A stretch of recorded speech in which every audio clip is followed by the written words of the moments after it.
Gusto específico. Uno de mis grandes gustos era ponerle mayonesa a un pan dulce.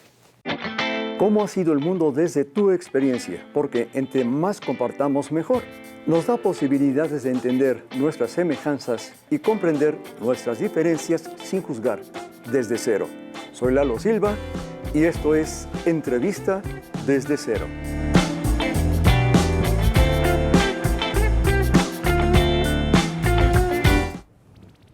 ¿Qué puedo hacer, qué puedo decir cuando alguien ha improvisado de la manera que lo hace mi querido amigo e invitado, y de pronto te enteras que, entre otras cosas, no creo que haya sido, sigue siendo militar? Poesía. Bueno, ¿quién eres, José Luis? Déjame, lo investigo. Pues ha sido, te comentaba, un hombre tan afortunado que me ha tocado vivir una parte militar de mi vida en una edad muy importante para el crecimiento de un adolescente. A ver, que te portabas mal y tu papá te llevó allá. ¿O No. ¿Por qué llegaste ahí? No. ¿Cómo fue? En ese momento mi padre ya no vivía con nosotros, pero estábamos tan necesitados económicamente. Eso no se me ha quitado. Con todo lo afortunado que soy, eso no se me ha quitado. Siempre con la necesidad de un billete para X asunto, ¿no? ¿De cuántos de familia estamos hablando? ¿De cuántos de familia? Bueno, te hablo de cuando yo tenía 13 años de edad. 13 años. ¿Sí? Luego, mi madre, doña María, muy queretana, muy queretana, me preguntó alguna vez si estaba yo dispuesto a entrar a un seminario o al ejército, porque había algún contacto con alguna de las dos áreas, ¿no?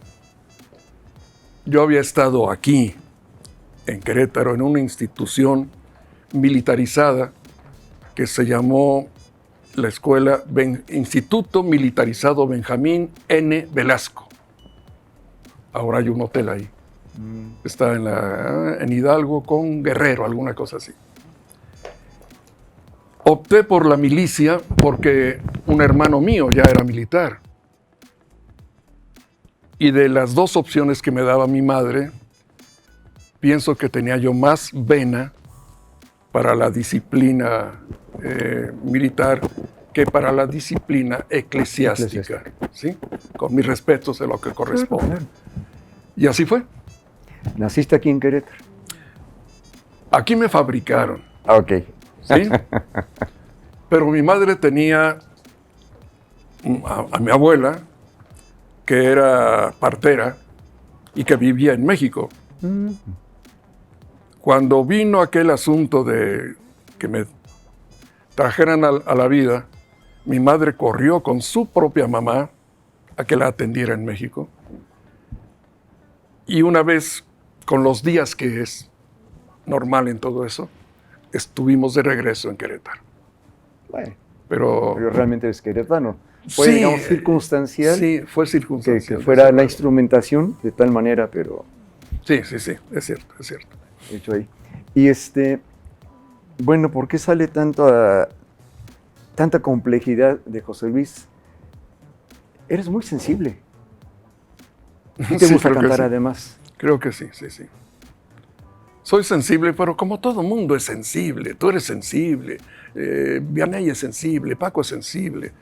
Depende de cómo acepten su sensibilidad y cómo la desparramen, porque la sensibilidad no es para que te agasajes tú contigo. Es para tener una herramienta con que ser útil a los demás. Es compartirte. Es compartir, desde luego. Oye, y entonces, ¿qué decides? Ok, me voy a la militarizada. ¿Cómo es tu vida ahí? Bueno, estuve en una militarizada, no dentro del ejército, aquí en Querétaro. Ajá. Pero ya en México, ciertamente era el ejército, wow. el de a de veras. ¿Sí? Y me incorporé a un servicio que se llama transmisiones, que son las comunicaciones del ejército. Y ahí empezó mi vida de locutor, porque todo militar que ha sido de transmisiones, aunque la tecnología ahora se maneja con su propio ímpetu, pues en aquel momento teníamos la obligación, por estudios, de dominar la clave Morse, ¿sí? Tanto la del sonido, del golpeteo, Punto raya. de la llave, Ajá. como de las banderolas y cosas así, ¿no? Ok. Y al mismo tiempo hacíamos radiotelefonía con unos aparatones inmensos que había en aquel entonces. Ahora es un celular. ¿Sí?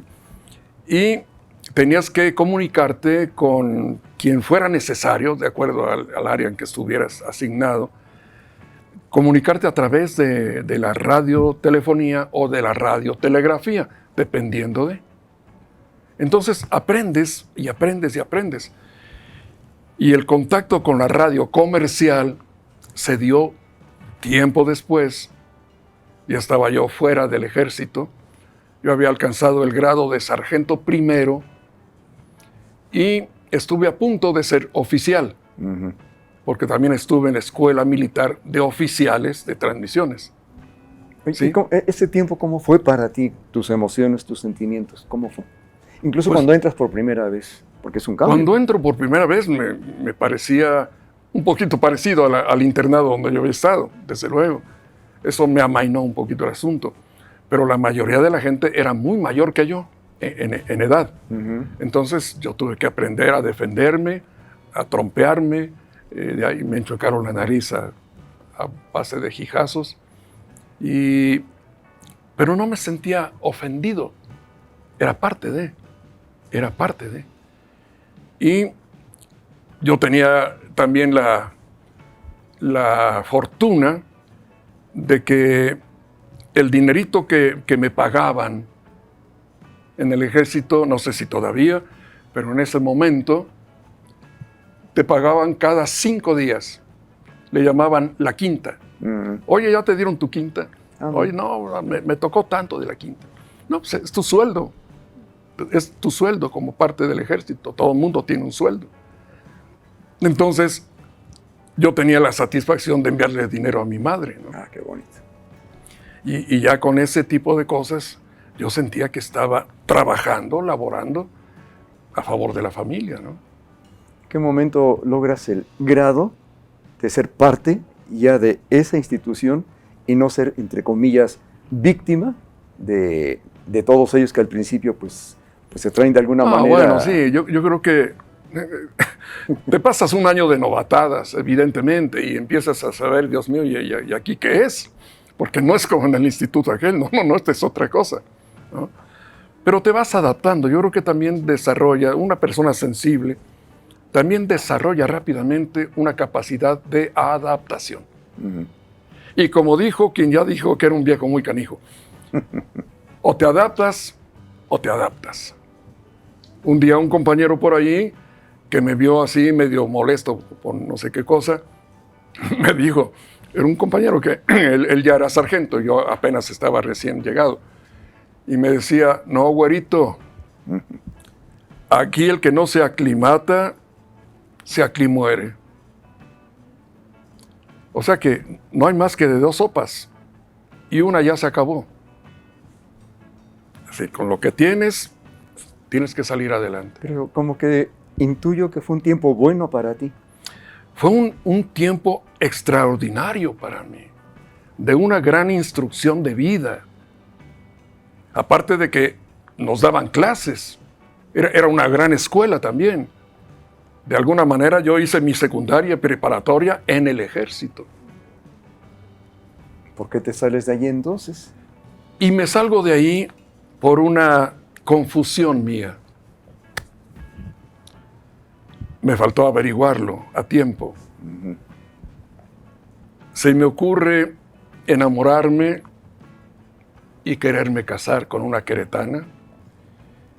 Y yo, hasta donde yo tenía un rumor de que un cadete no podía ser casado, porque su situación es totalmente un problema, ¿no? Entonces yo dije, torón, amo al ejército. Yo, a estas alturas de mi vida, Lalo, yo amo al servicio de transmisiones del ejército.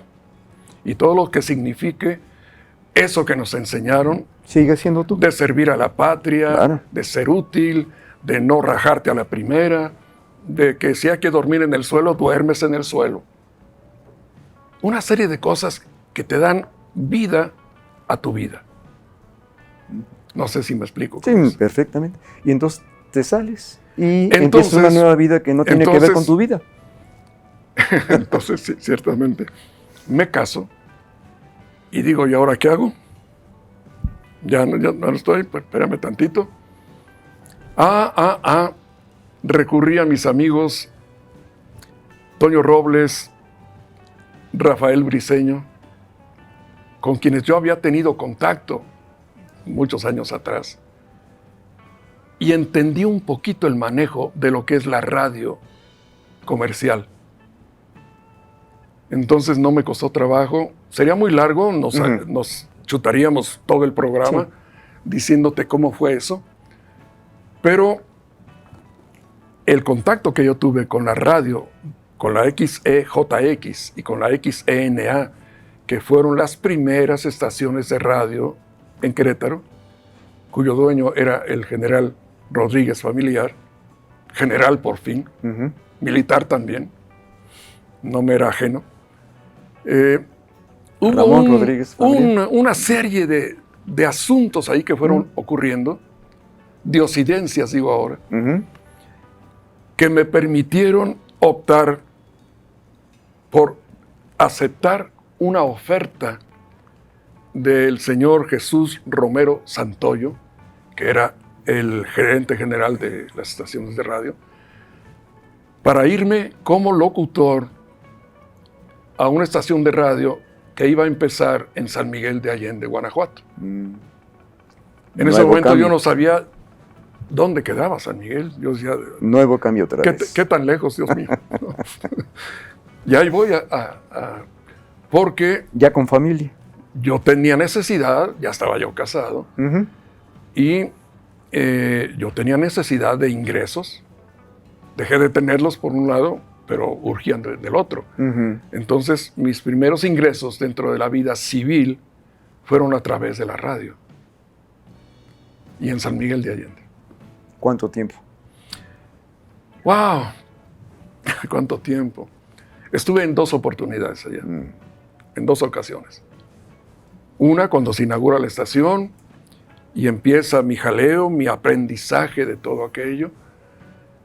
Para ellos, según ellos, para los sanmiguelenses y sobre todo los compañeros que tuve ahí, pensaban que yo tenía mucha experiencia porque yo iba de Querétaro. No, viene el experimentado José Luis. No, yo era tan novato como ellos. Pero ellos no lo sabían. Entonces, lo que empezó a ocurrir fue que el ingreso no alcanzaba, porque no teníamos publicidad, no había movimiento, así que tú digas, ¿de qué vamos a vivir? El sueldito era muy pequeño.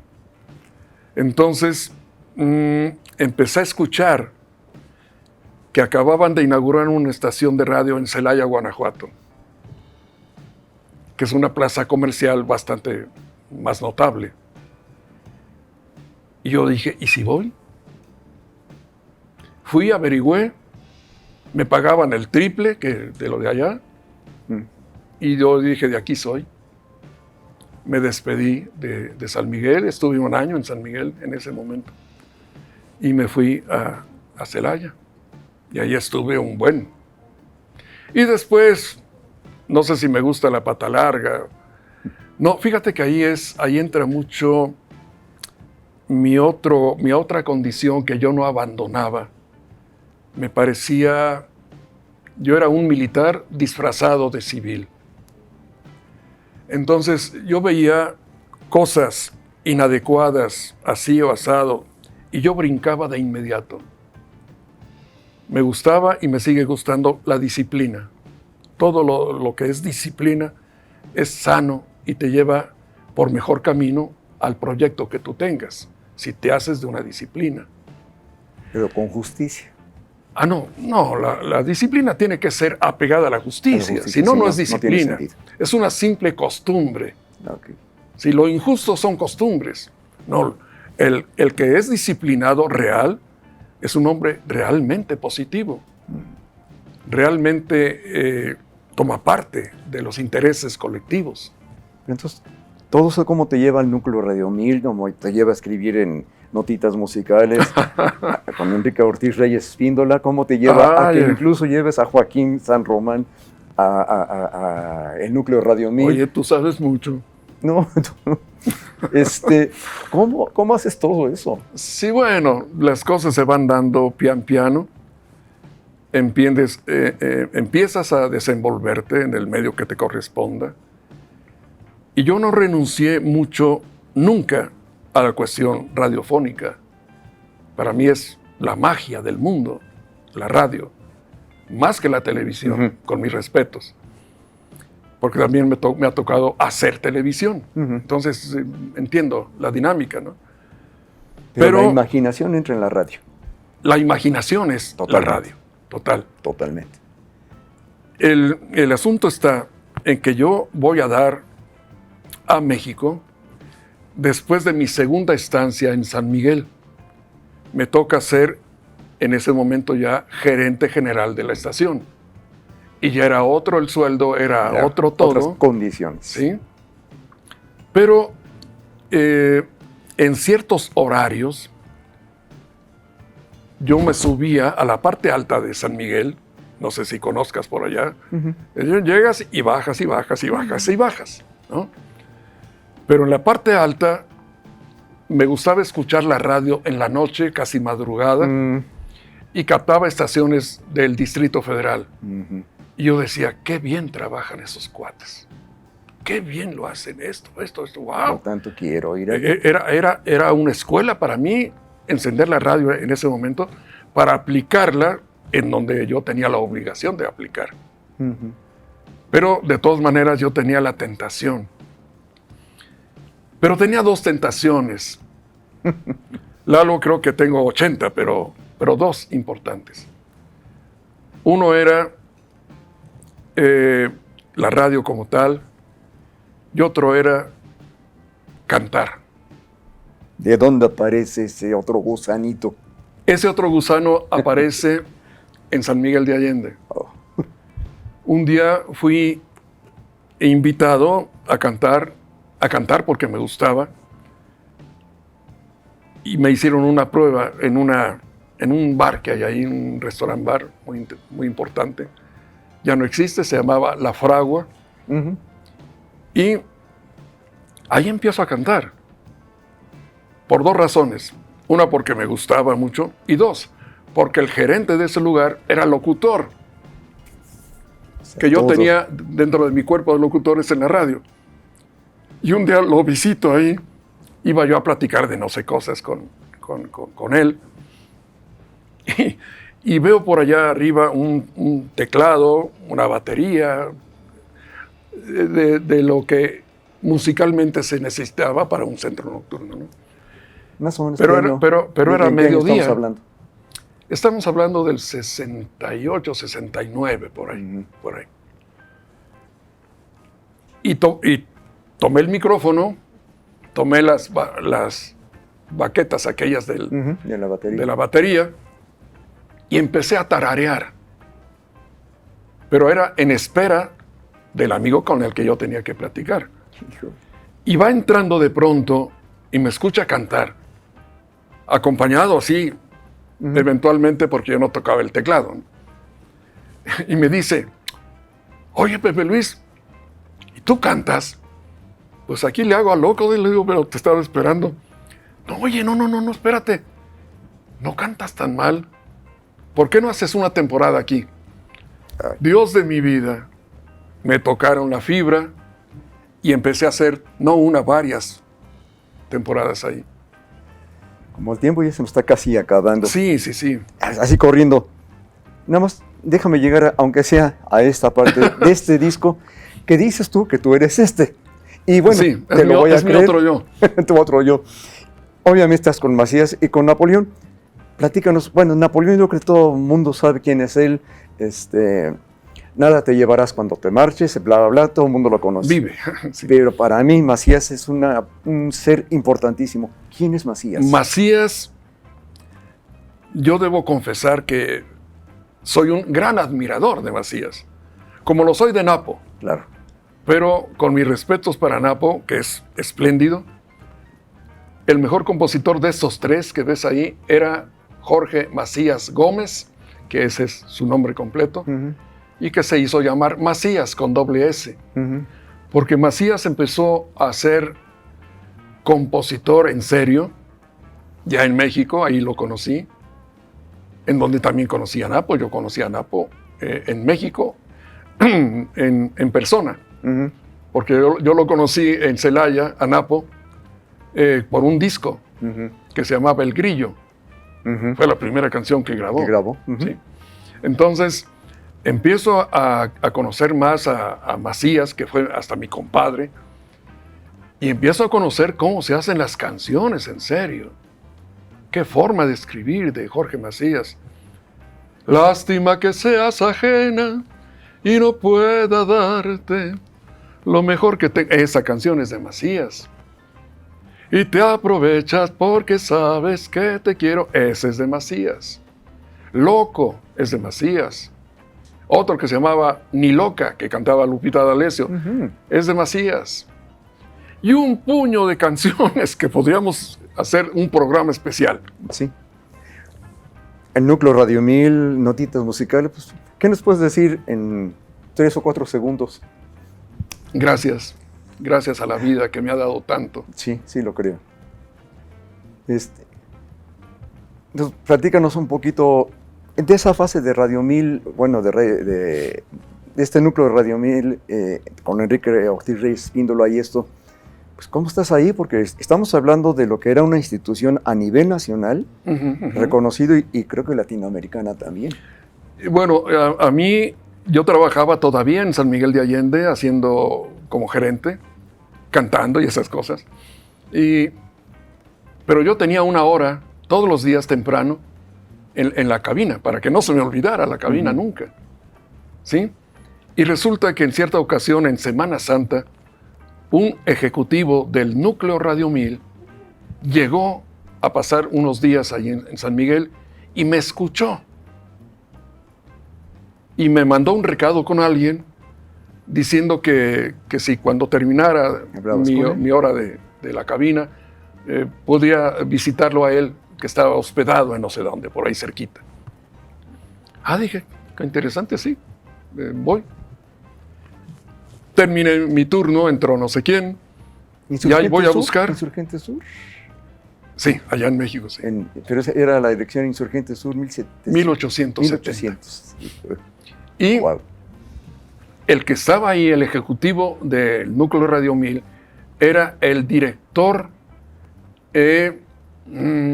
jurídico de todo lo que era el núcleo. El núcleo eran 8 estaciones. Y me dice así muy tranquilo, oiga, don José Luis, lo acabo de escuchar y me gusta mucho su estilo para Radio 1000. Caray, pues muchas gracias, ¿no? Y me dice, espérame tantito, dice, pero me estoy enterando que usted es gerente aquí. Y lamento decirle que ya en México ya tenemos gerente. Pero si le interesa la parte de la locución, aquí está mi tarjeta y yo lo espero el día que usted quiera. ¡Wow! Decía yo, uno de mis grandes sueños. Trabajar en México con los gallos que eran tremendos, de un rating maravilloso. Y fue mi otra escuela, el Núcleo Radio 1000. Evidentemente, el núcleo como tal tenía sus propios opositores, tenía su competencia, que era la organización Radio Centro, por ejemplo, y algún tiempo después todo lo que fue Grupo Asir, etcétera, etcétera, ¿no? Sí. Y se aprende, hermanos. El tiempo de plano nos dijo, todas las fotografías, esas 100 de las que hablaste al principio, van a quedar Ni una. en papel, veremos algunas después. Bueno, quizá. quiero enseñarles algo nada más.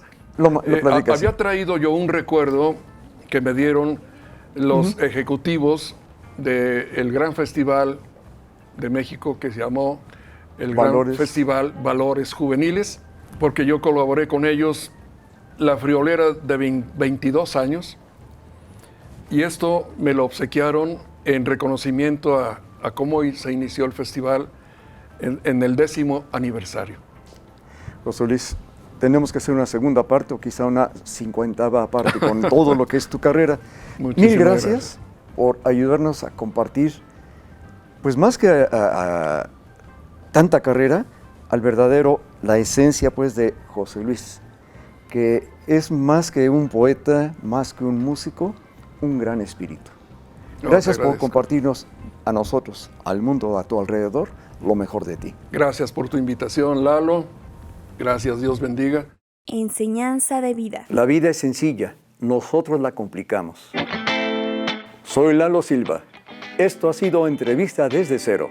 Y si el universo se sigue confabulando, la próxima semana nos volveremos a ver.